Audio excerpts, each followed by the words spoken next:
Let's take a look at some slides that highlight how to prepare your data for machine learning. This is a very important and essential topic since the focus of this course is ultimately on machine learning. So let's start with a little bit of an overview of machine learning. So in machine learning, computer algorithms learn model parameters from the data instead of being explicitly inputted by a programmer. Machine learning is useful when one column of data may be predicted from the others.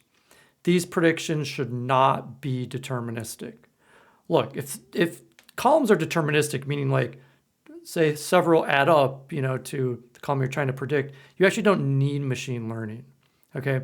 Machine learning becomes necessary when traditional mathematical models are actually unable to kind of predict what you want.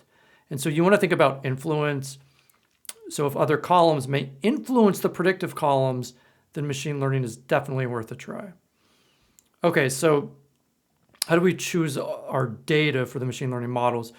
Well, the key is basically establishing one single column that's interesting and conceivable to predict from the other columns, okay? Now, machine learning can solve many hard problems. It doesn't have to be 100% accurate. It can be 65% accurate, for instance, and it can actually end up changing the world, okay? It depends on the problem at hand and the data at hand. And so at this stage, we're talking about tabular data with the techniques that we are going to learn. And that's data stored in rows and columns, which is a little different from unstructured data, which is like images or text, for which other techniques like deep learning, will be essential. So what's the plan here? So how do we get our data, say, ready for machine learning? Details of machine learning will come later. Right now, we're just focused on the data.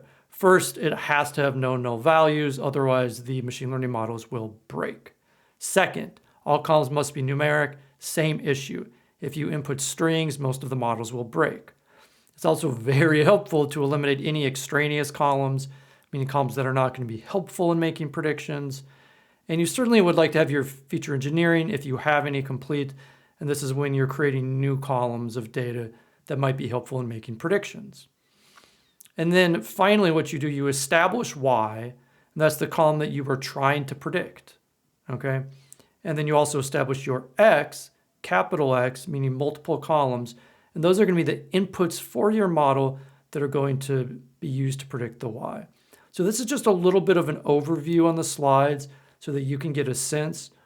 You can think of machine learning at this stage as a mathematical model, and what you are going to be doing is establishing the input of that model in terms of the capital X and the output of that model, what you are trying to predict, which is right there in your data. It's the column that you choose, and that is your Y.